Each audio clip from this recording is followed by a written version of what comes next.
Hello, everybody. It's Wednesday, 1st of June. We are the half of the year. Can you believe it? So, thank everyone for being here with us today.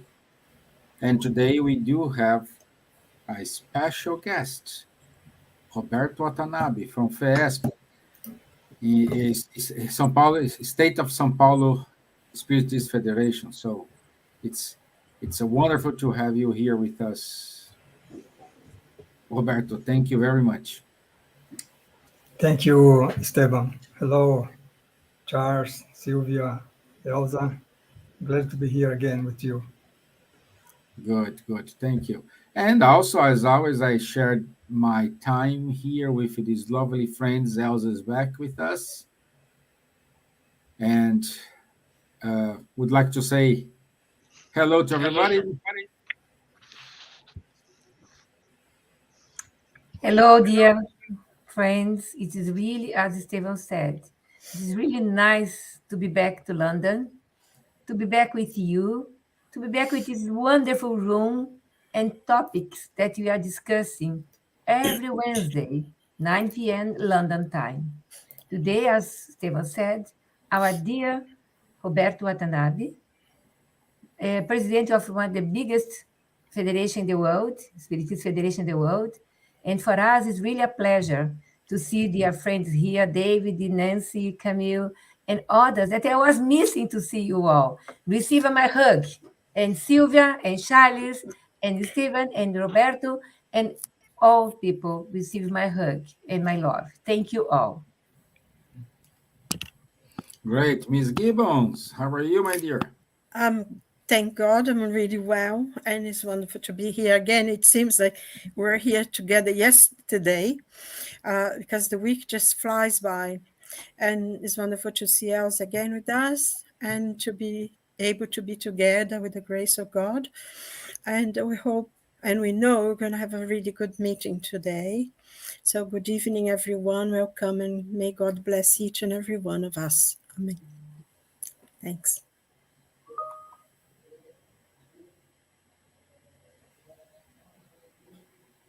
Okay, and now we go to France. Our friend, Charles Kempf. How are you, my dear friend? Bonsoir, Stevan.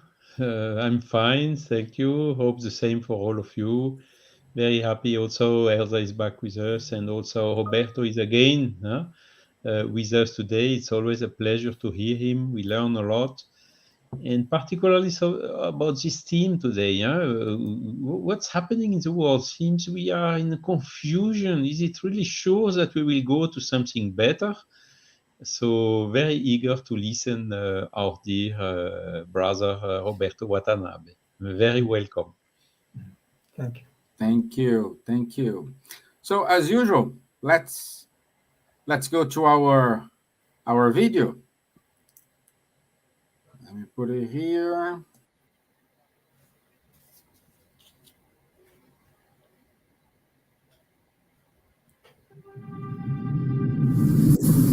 Long before the first man appeared, the earth was already inhabited.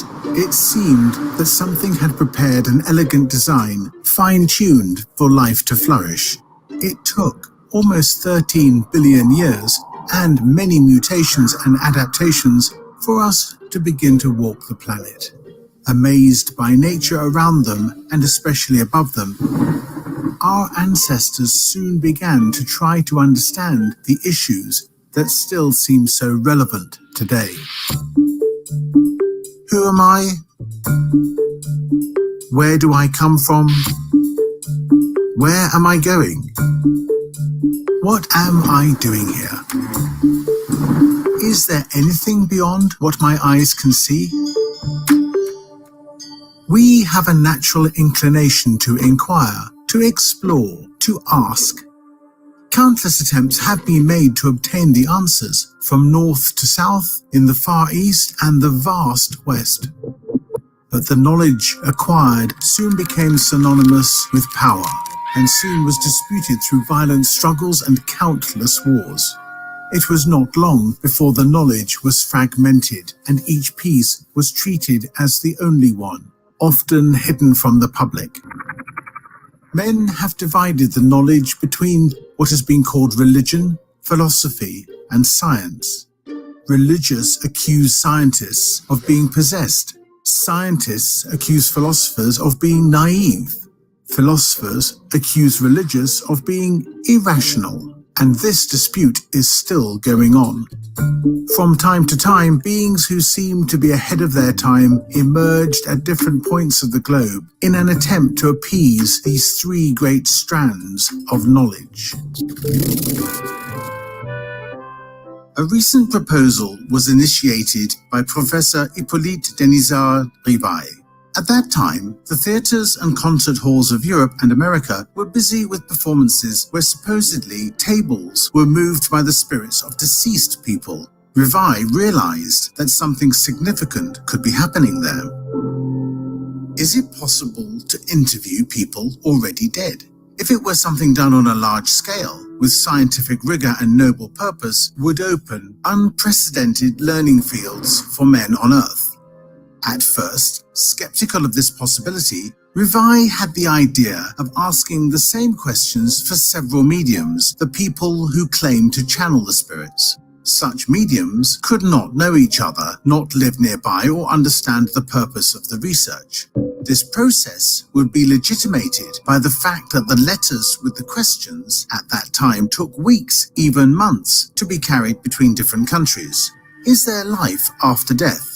Can we be born again on Earth?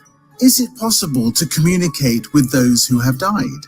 Why is there evil, inequality? What will life be like in the future? How to achieve happiness as an individual and as a society? What will the world be like when we know that we are both material and spiritual beings? These and many other questions were gathered in the Spirit's book, which will be explored in this series. Such knowledge is intended for free thinkers, since it does not propose exclusivity or hierarchy. It has neither leaders nor dogmas, a new paradigm that evolves and is updated, along with the scientific discoveries and the philosophical propositions, and does not leave aside the rational search for the much-desired reconnection with the Creator. And you, what do you think of this? Our journey is just beginning. Do not forget to check the description of the video for more research material. Stay tuned for the coming episodes.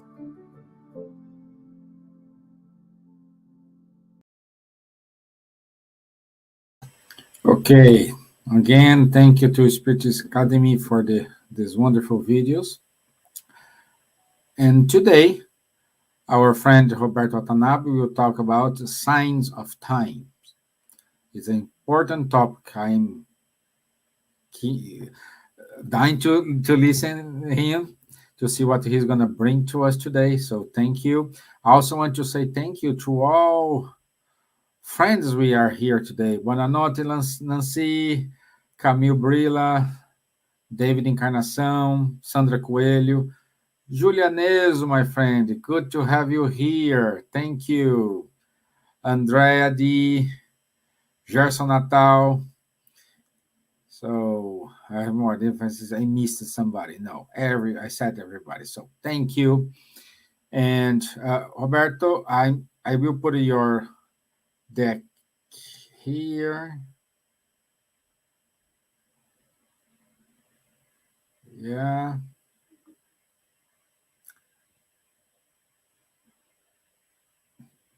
Okay, Lou, I know you're here. Lou VM, thank you.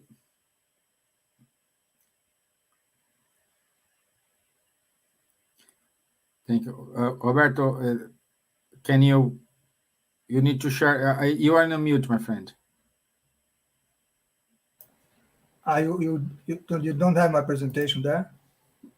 You don't have a presentation today? No, I have it, but I thought it was with you. Let me share again.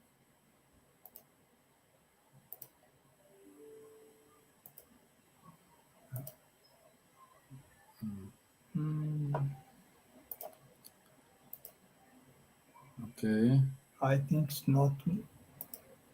Just a second. Also, we have Josia here. I'm here, please. I need your help. Serious. Uh,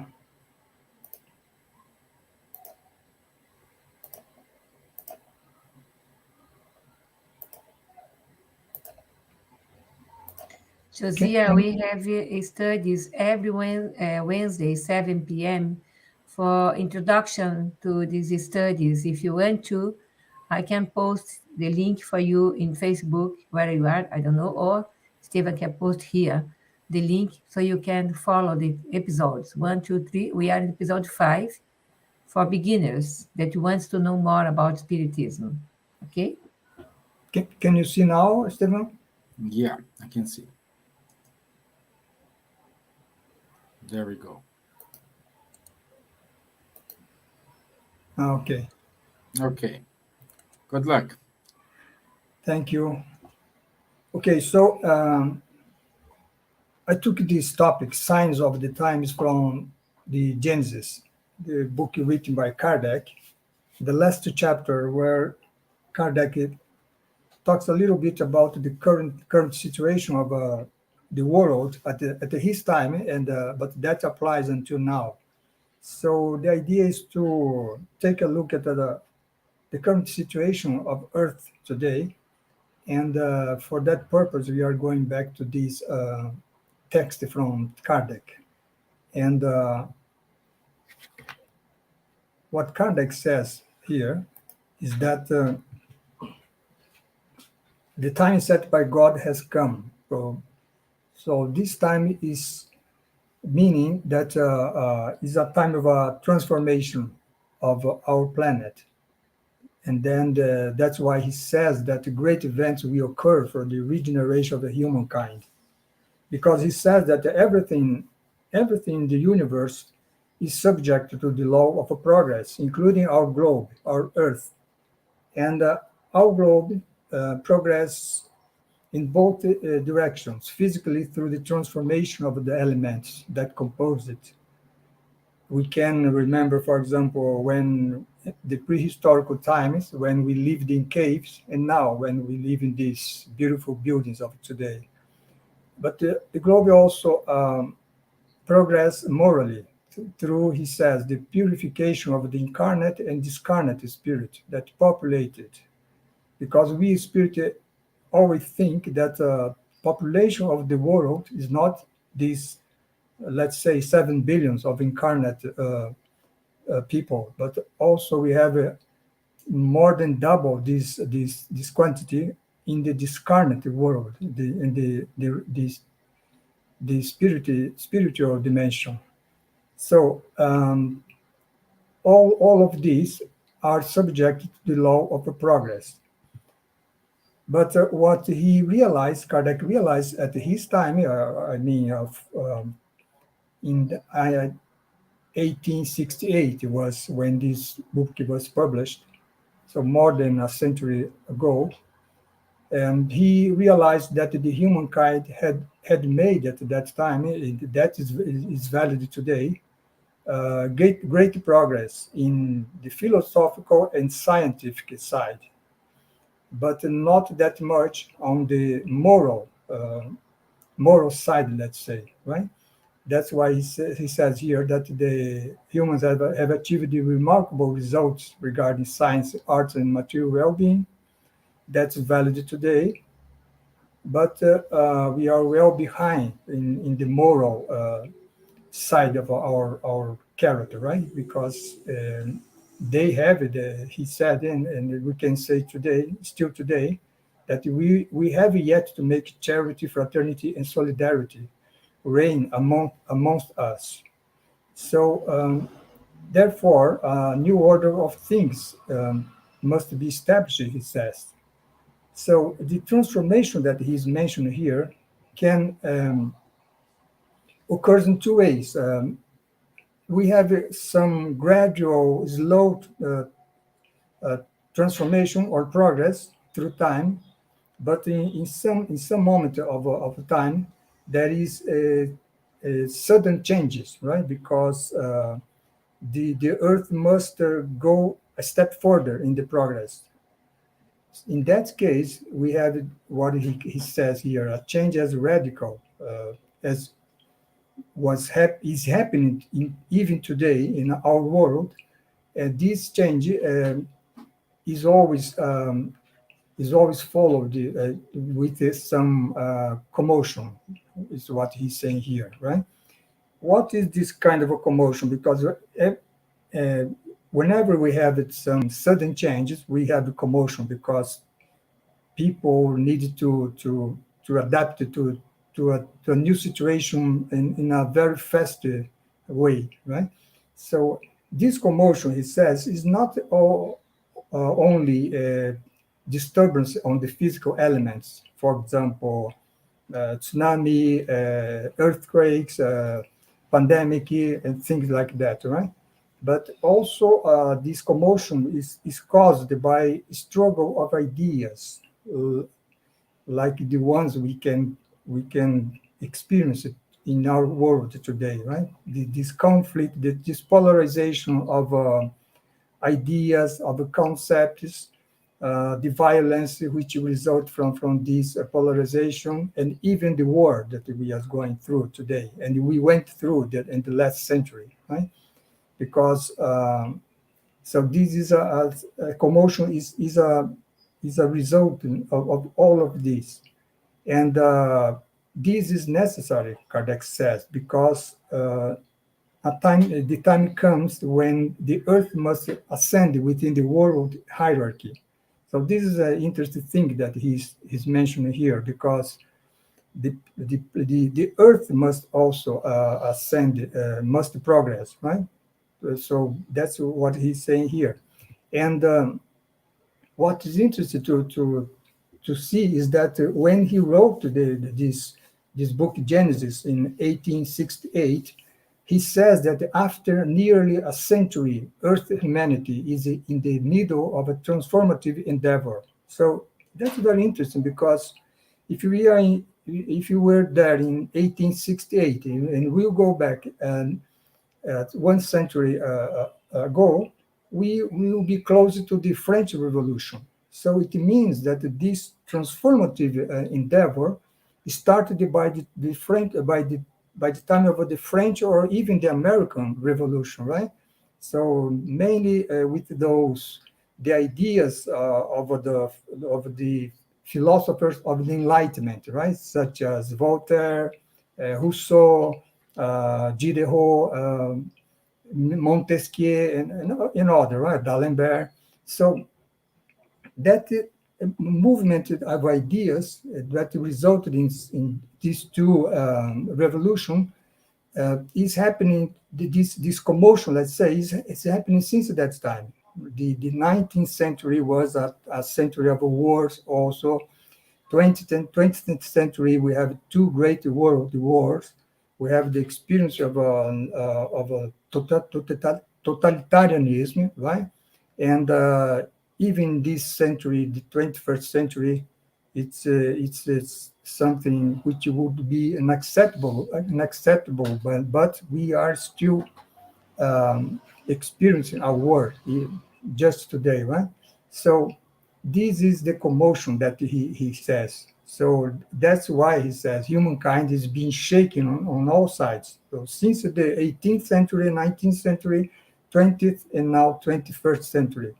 And everything indicates that this situation is going to last for maybe some centuries ahead, right? Because it will be very difficult to go through this change, right?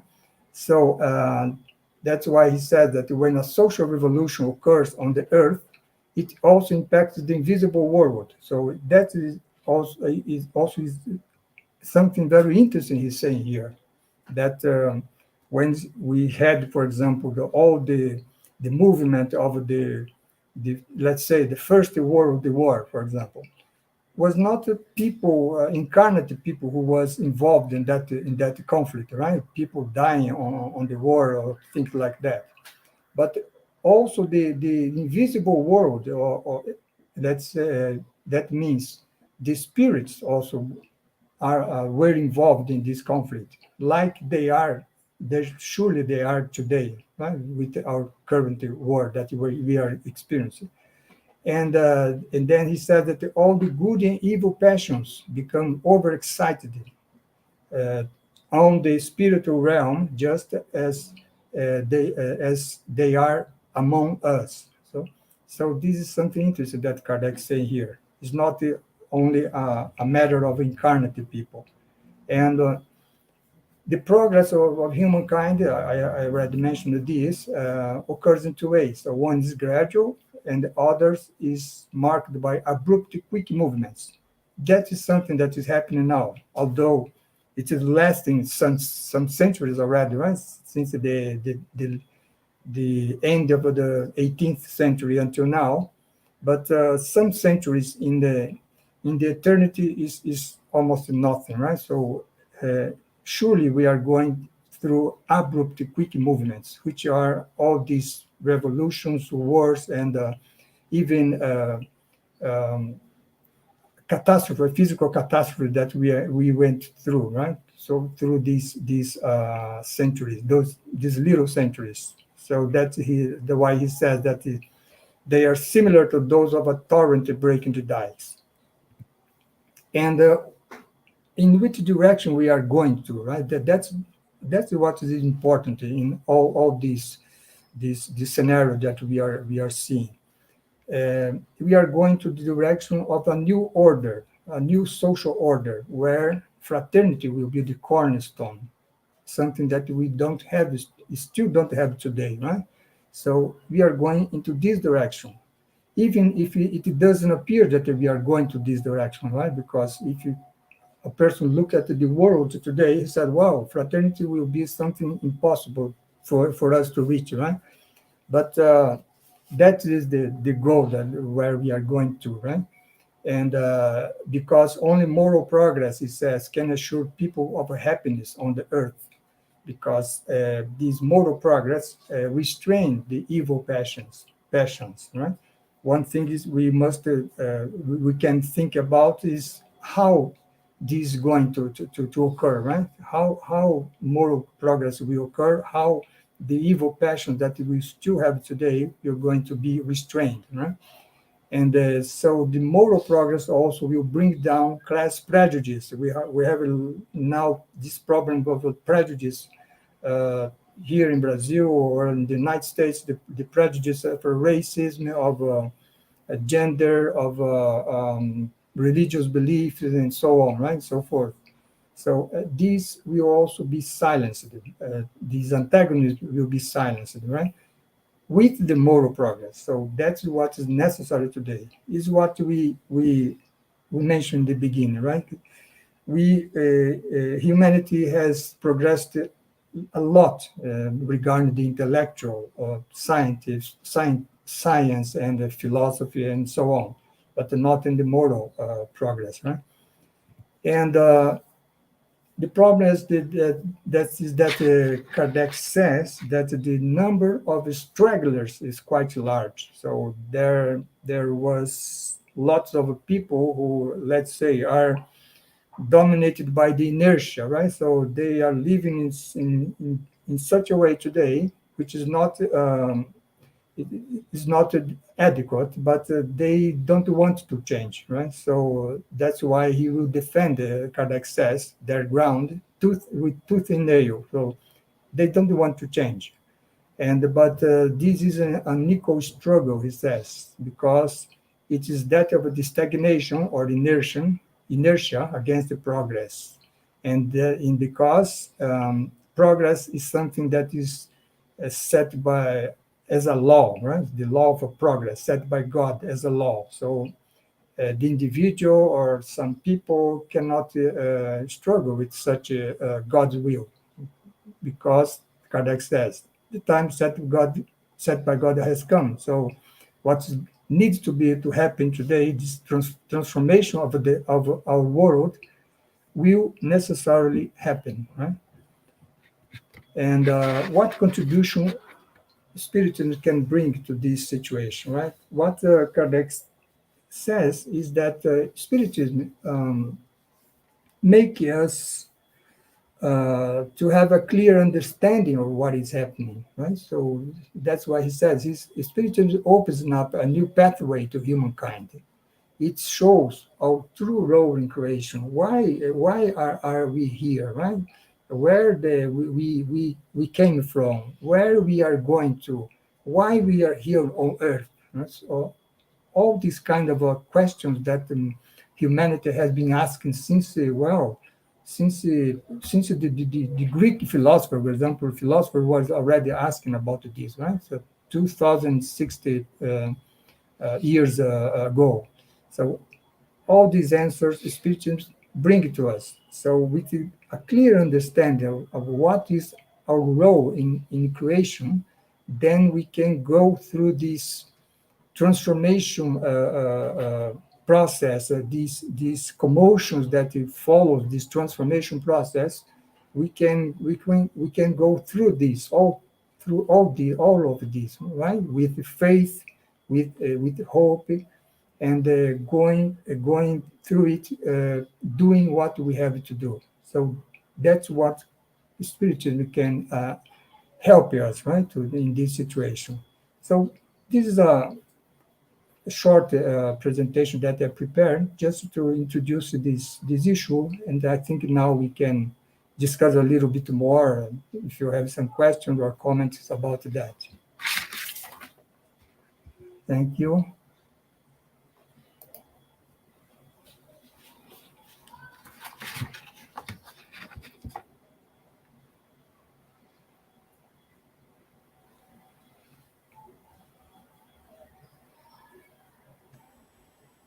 Okay.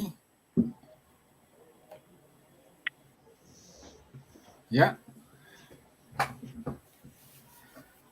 So thank you. Can I take the screen out? Yes. Yeah. Sure. Okay. Great. Thank you, my friend. Thank you for your wise words. Let's say that it was good the way you have touched these important points. And I have a question for you. Let me. I wrote here during. Since Kardec says that everything is subject to the law of progress, could you please uh, tell us a little bit more about this concept? What Kardec means with the law of progress? Yeah, the law of progress is something that Kardec mentions in the third part of the Spiritist book, the moral laws. Right? Law of progress is one of the 10 moral laws that Kardec has written about that there in the Spiritist book. But we can go in the second part of the Spiritist book, and we can acknowledge there that in the question 115, the Spiritists asking to a question to Kardec, they say that God has created all spirits, simple and ignorant, without any knowledge. And but God has given that means us, right? And God has given us a mission, each of us a mission, and that mission is each of us must reach perfection. So that's the law of progress, meaning that although we were created simple and ignorant, we have already this condition to reach perfection, not the absolute perfection, because absolute perfection only God has, right? But a relative perfection to God. That's why we say that the spirit progress infinitely, right? There is no end point to this progress. And I think the law of progress that Kardec mentioned there is the base for all these concepts. Because when we say that the Earth, our Earth, for example, evolves, progress, of course, that the Earth by itself does not progress.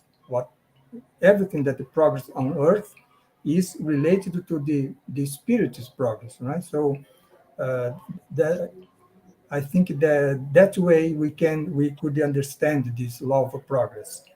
And Kardec says there that the spiritual progress in two ways, on the intellectual side, which is science and philosophy, for example, on the video, and also on the moral side, which is related more to the religion side, right? And what happens is that not we don't progress in the same let's say in the same way on the intellectual and moral. What happens is that we can go more on the intellectual side and less on the moral. And that's what is what happened with the humanity, right? Or the humanity on the earth. And that's why the reason for such a transformative process that we talked about today. And that this progress is going to occur anyway if we are well ahead in intellectual progress but not in moral progress. We need to realize we accomplish this moral progress also. It's something that the Spiritist Emmanuel says that we progress by developing two wings, right? Wings. The wisdom and love. So wisdom is the intellectual, and love is the moral. So that is something that is necessary. I don't know if you clarified the concept, but that is the what we can see by the Spiritist book.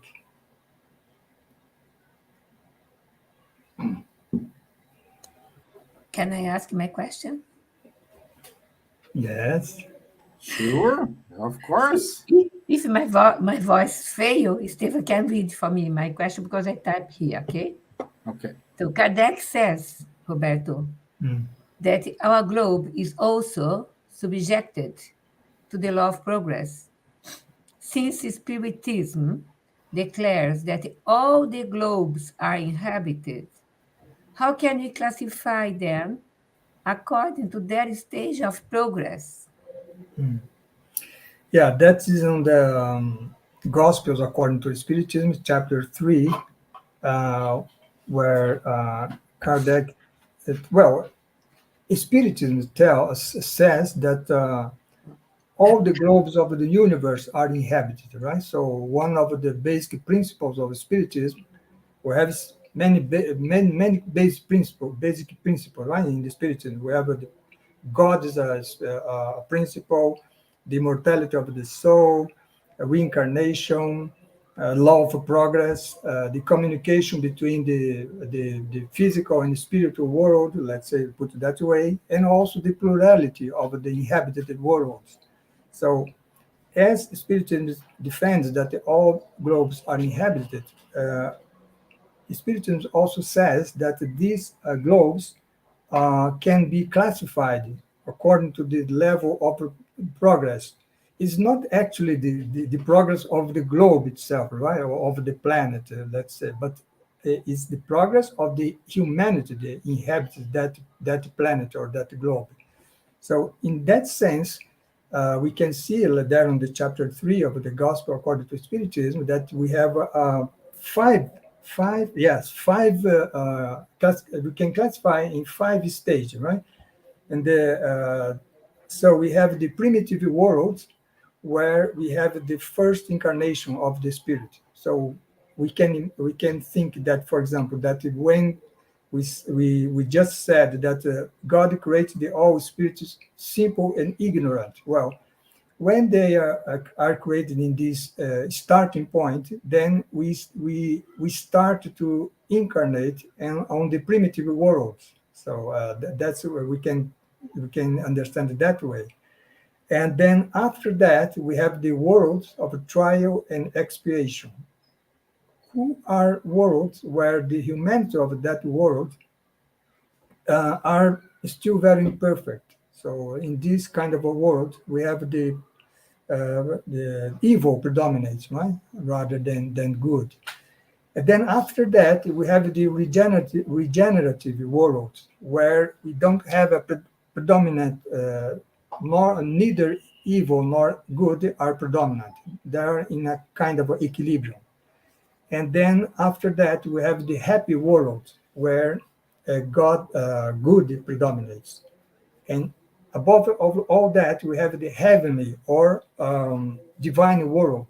Well, the habitations, Kardec says, of the purified spirit. So that is some kind of classification that we can we can think about of these many worlds, many inhabited worlds in the universe, like the classification that Kardec mentions on the question 100 of the Spirit's book, right? When he also make a kind of a stage of evolution of the spirits, from the impure to the pure, right? So that way we can classify, right, these many worlds that we have in the universe.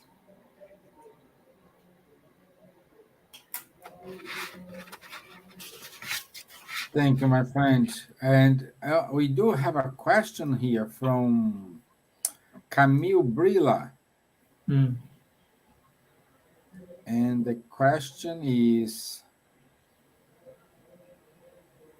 do we know if we are doing well as a humanity? I often wonder about that, as I see a lot of good, but also a lot of negligence. How can one quantify where we are with moral progress at the moment? Yes, we can know if we are doing well or not as a humanity. So we can say that today in our world, we still are not doing good, right? Because let's say in this classification that I mentioned, Earth is classified as a world of a trial and expiation, where evil predominates. So if evil predominates, it means that the instinct, the passion still predominates. Right?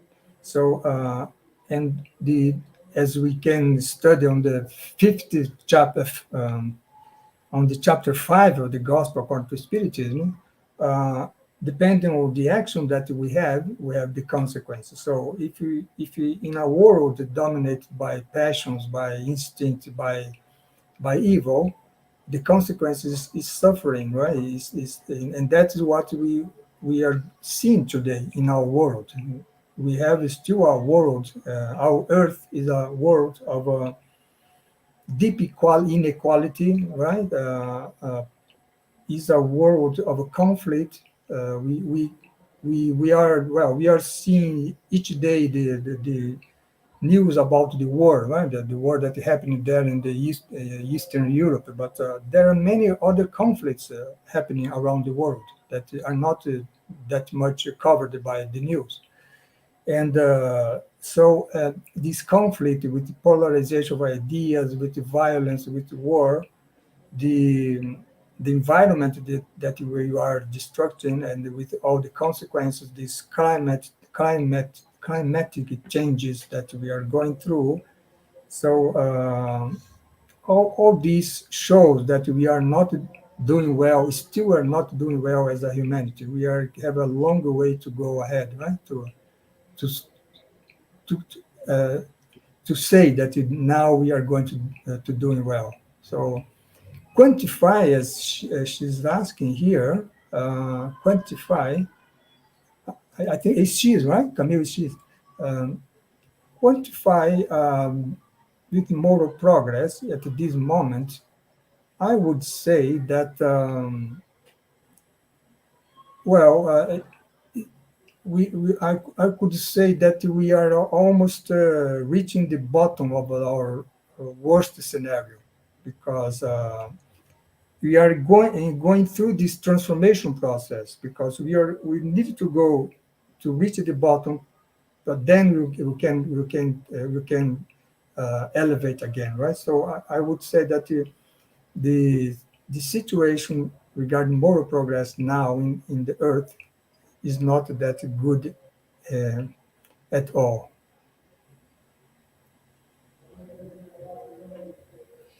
There is another Thank question here, you. right? Well, and now I have another question here, but let's follow the queue. Charles, do you have any question?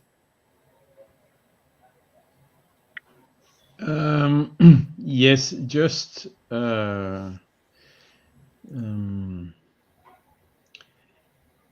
no, I will come later with a question. Sorry for this. Okay. But just So, say, Silvia? there is a question from Nancy, and I have a question after her question. From Nancy. Yes, From 22. David, right? No, I see a question David. from David. Yeah, from David. She's there is a question quite before, quite early 22 on. hours and 22 minutes.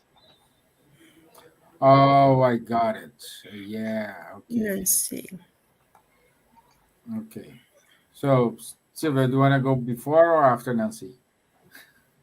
No, let the people ask the questions. Yeah, let's go and answer the question from Nancy. Emmanuel told Chico Xavier things will start to be better around 2057. Which are your thoughts about it?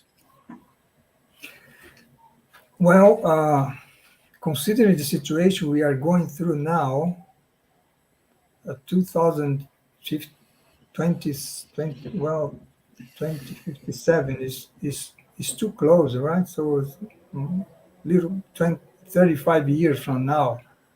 I I don't know, but I think it's too early for that because well, and also in spiritism we don't make any forecast about time, right? But on certain years something will happen. We just cannot have some kind of a forecast in spiritism because we have the main thing that is the goodwill, right? The free will, right? So humanity has free will. So we can reach a better situation in 2057, but we also cannot, right? Depending on how we acted in these 35 years. Considering the situation today, I think is a little bit early.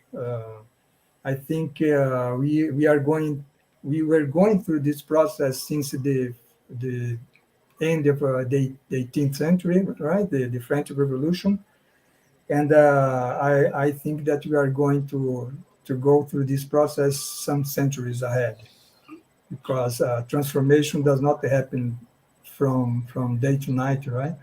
There is many processes that are happening. Right? Kardec says that in the Genesis also. There is a replacement of a generation, things like that. High order spirits that are incarnating in on our planet. Those who are still very attached to evil are going will be invited to go to lower worlds. So there is this kind of things that Kardec mentioned. But anyway, the population of the Earth, we have 7 billion incarnate, and let's Emmanuel says that we have at least 2 or 3 times more of a discarnate. So for all these people to be involved in this progress, it takes time, right? So it takes time. That's what I think, right? But anyway, as I said, we cannot put any forecast regarding this. Free will is the main thing here.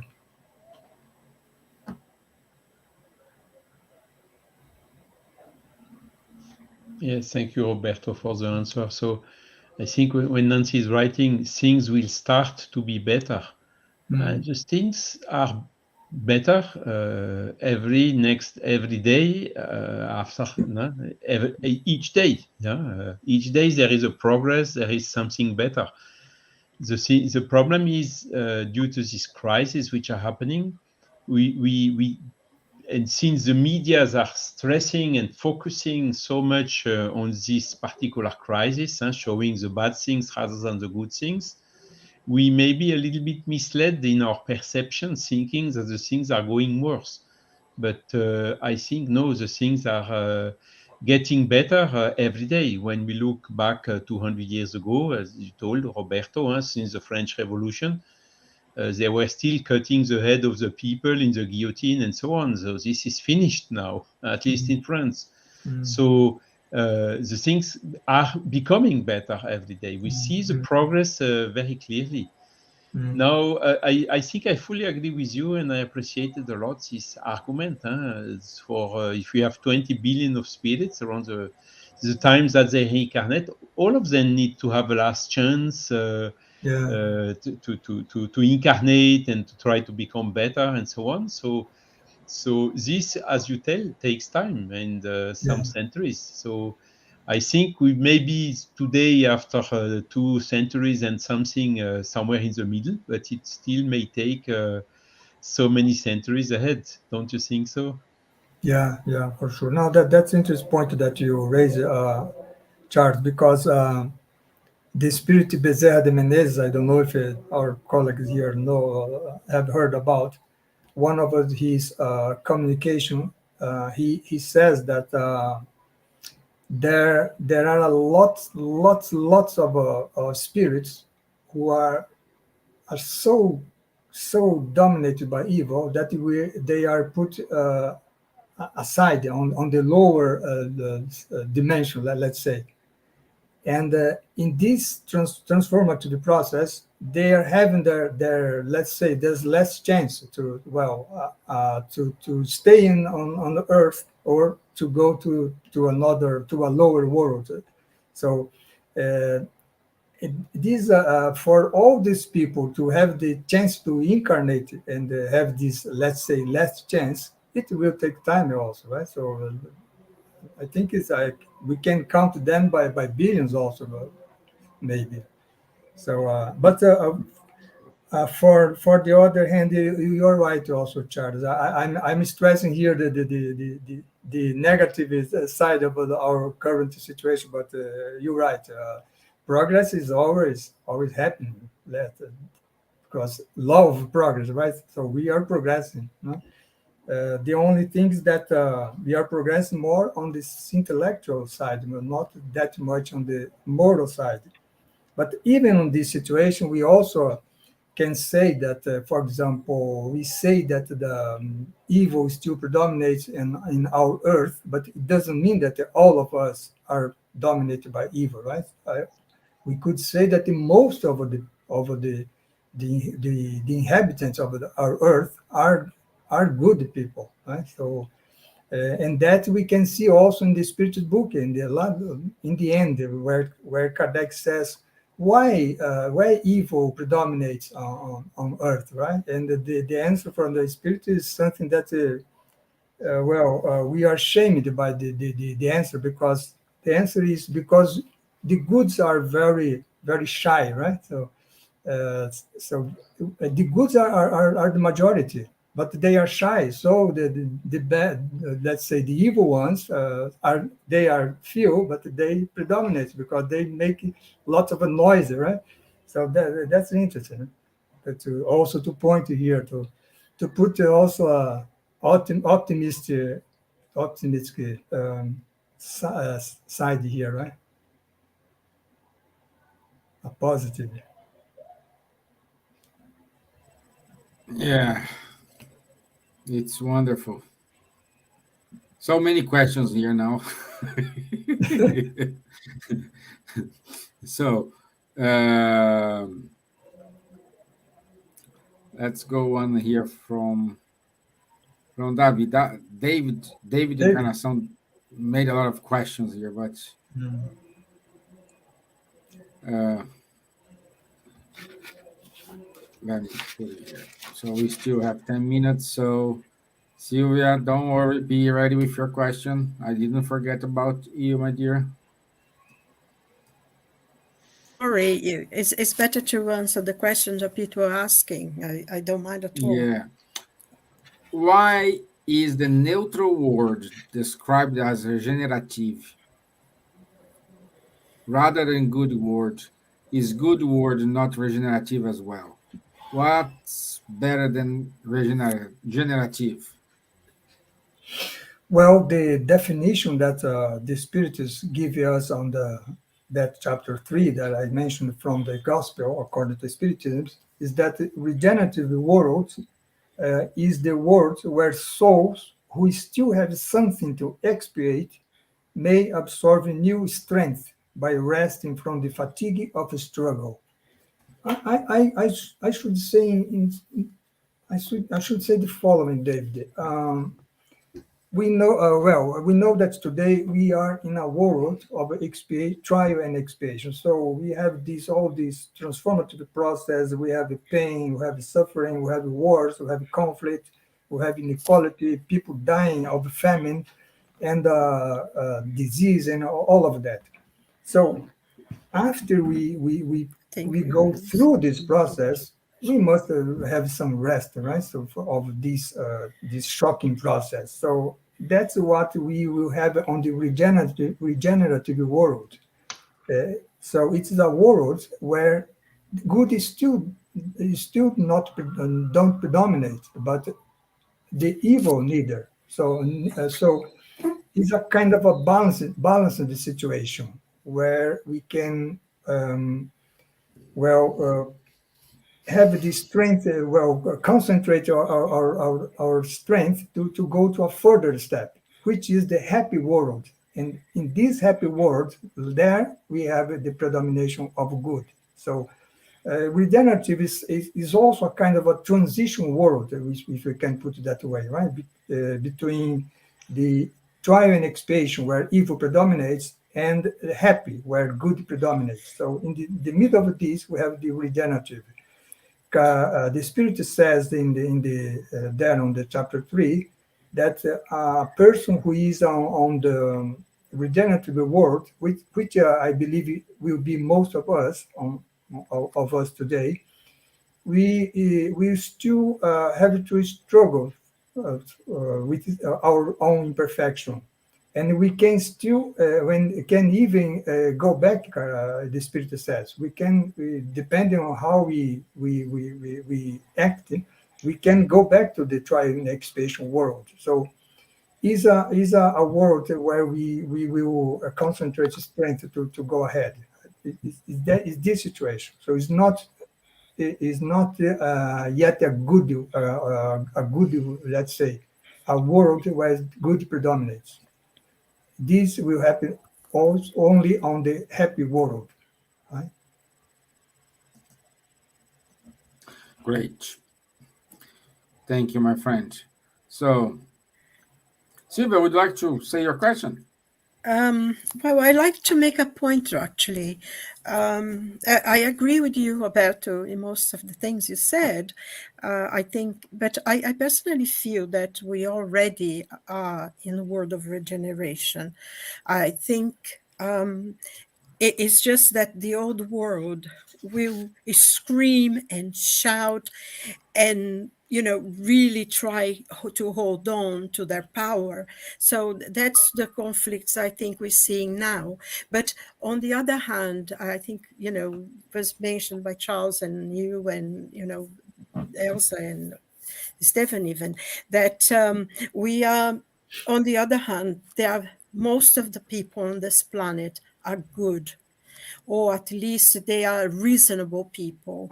And because otherwise we wouldn't be able to survive. And we are.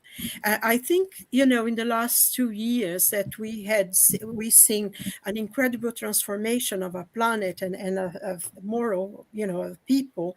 And we saw as well that the intellectual part that it's growing very fast. Unfortunately, it doesn't go hand in hand with love and charity, but at least it's moving, and that part is coming closer to it, because we were able to, in 10 months, find a vaccine that for a disease that was killing indiscriminately, like a wildfire going through the world. And, this intellect, this knowledge that mankind has already achieved, has been able to, and many other diseases as well, even 30, 40 years, 50 years ago, if anybody had cancer, it meant they were going to die. that was absolutely inevitable. But nowadays, most people survive and they live good and productive lives, after going through treatments and everything. So in many ways, things are changing, because I think we need to sort of hold on to the good things, because I think Charles mentioned the fact that we have the press. We'd always see everything ugly, and there are a lot of things that are not very good. But this is all part of trying to hold on to the past. And now the new people, the new children that are coming to this world, they are so much lighter than, even we were. And I think this is part of the process that humanity has to go through. And I think also, we mentioned, we talked before, because this is being predicted by the prophet Daniel, and then Jesus in the sermon, in the prophetic sermon that you can read it in Matthew and the Gospel of St. Mark as well, that he, when you read that, you feel that you're actually living it. The words jump out of the book and say, oh my God, that's what we're going through. And I find as well that there must be a reason why we are here now. And I think for me personally, there must be lessons that I need to learn. And I find that Spiritism gives me a lot of comfort, gives me a lot of hope, makes me joyful and hopeful that the future is going to be better. And, even in the last century, I think as bad as it is better than it was. Even 40 years ago, even 50 years ago. I mean, we saw the war in Vietnam that was absolutely atrocious. And we've been through 2 world wars in 1 century. And plus, as you said, there were so many wars going on. Even now, there are lots of wars going on. But people are more aware of it now. They are more, you have, we had a demonstration here in London that over nearly 2 million people came out in the street to say, we don't want a war. Though the politicians go on with it anyway, but it means that a lot of people are coming out and saying, no, we don't want war anymore. So that is very slowly, step by step, but I think we are already in the world of regeneration, and I think we need to really hold on to what is positive and what's good. And we cannot change the world, but we can change the world around us. We can be more kinder, we can be more understanding, we can be more loving to people. And if every person do a little bit of that, then the world will be much easier, and we will reach regeneration, because as you said, Roberto, it's all to do with free will and what we want, isn't it? So I just wanted to feel that we need to think what is good and positive as well, because otherwise we get so despondent. Fingers crossed. No, fingers crossed. No, take the shovel and go off to work. Not cross your fingers, stay there. Go there. Let's make it a better world. Yeah, I would say, Silvia, that in the world of regeneration, I don't think we are ready. But what I agree with you is that being in a regenerative world is a matter of a conscience. So we can live in a trial and expiation world, but if we are not following the ideas of such a world, if we are thinking in another ways like we are doing now, I think in our conscience, and that I agree with you. You in your conscience, you are already in a regenerative world, but I believe that you still live in a trial and expiation, because it's not possible such a world as we have today, right? So these terrible crimes that are happening on the wars, on the violence, we here in Brazil, the problem of violence is with to women, to children, is something to black people, to poor people, is something that is unacceptable at all. Right? So I think in that way, I'm not want to be negative here, but I think we have lots of progress to make in this sense. And what is interesting also is that Kardec mentioned Genesis. That and I think in some way I would ask the answer this next question from David, where he said, "What organizations, as well as spiritism, do you believe will be leading the transformation?" Well, I would say that not only Spiritism, but a lot of other organizations. And what is one thing interesting that Kardec mentions that not only Kardec, also Bezerra de Menezes, Joana de Angelis, also Emmanuel, all of them says, even Kardec, that a new generation is coming. And this new generation of spirits, they will work in lots of areas. So not only the religion, right, but on science, on politics, on education, on art, and these are the spirits that will lead this transformation. So it's not. I would say to David, it's not exactly organizations, but people who will come and that will lead the world in that way. Yes, they will lead organizations in this transformative process. So when that happens, then I think we want to have the situation like we have it today, right? Because only even in the politics side, we are also are going through a let's say a crisis, right? The crisis of democracy is under a crisis because um, people does not believe anymore on their representatives because their representatives are thinking more about their interest rather than the interest of the society or those who are represented or those who they represent. So this kind of a process, when we have this new generation, I think that will something that will make this happen because unfortunately uh, for the good or for the bad are the leaders are the ones who lead the process, right? So I think that way. I think in today on Jesus, on let's say on Buddha, on Newton, on all these Abraham Lincoln, so on all the fields of the human action. That's that's why I believe. Yeah, thank you, and we are over time already, but I cannot say we have here a message from Camille, and my dear, I don't know if I can show this put it here, but thank you for your message. You are an example for us. You have courage, and everything is gonna be okay. I'm pretty sure. And once again, thank you for your words. Thank you. Mm. Thank you. And Roberto, once again, thank you, my friend. Okay. She You are said I can show, so Thank you. I'm putting here. I have cancer at the moment, and I'm grateful to be living this time and be able to be healed. And grateful for having a husband who gave me back what I lost, which is God. that's wonderful.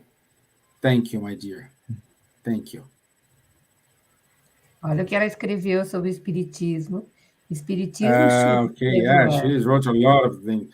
Spiritism should be everywhere because it provides answers people are looking for in this time. Yeah, right. And also, she said, I have felt lost after failing out with Catholic upbringing, and Spiritism offered me all the answers. And also, Spiritism being here is the big step to regeneration. Well, Wow. she's in her conscience is already in the regenerative world. Yes, yes, yes, yes. So, thank you all of you, Elsa Lee, Camille, Nancy. I even see here Paula Zamp. Wow, years, many years I don't see Paula Zamp. Years, Horizonte is years, from FESP. She's from years, FESP. years.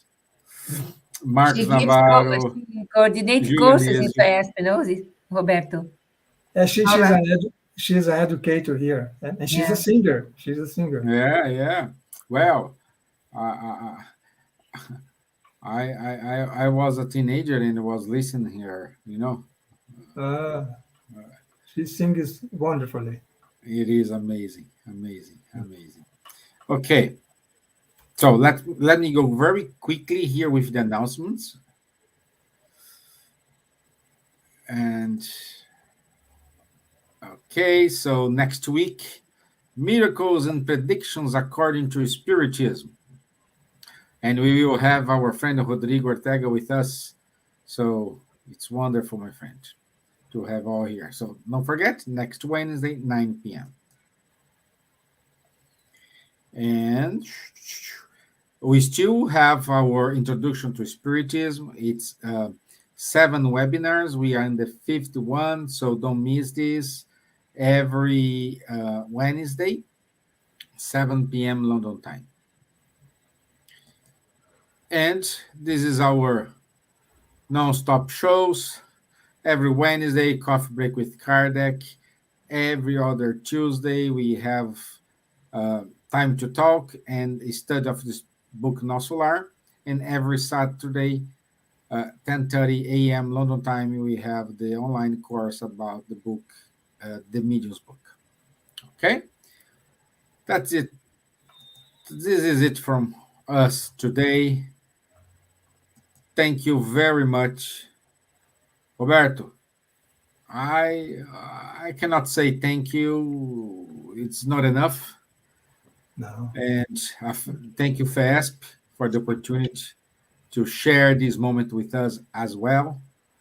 And this is to prove that Spiritism, there is no boundaries. And this is something we need to learn. Okay? Yeah. So, and my friends, Elsa, thank you. Thank you all. Miss Gibbons, thank you. Charles, Thank you. Good night. God bless. merci. Bye, I'll see you Roberto. all Nice next to Wednesday. Bye. Thank Thank you. you. Thank you. Bye-bye. Bye-bye. Thank you. Bye bye. Au revoir. Bye. Bye. Hi, Julia. Au revoir. Ta-ta.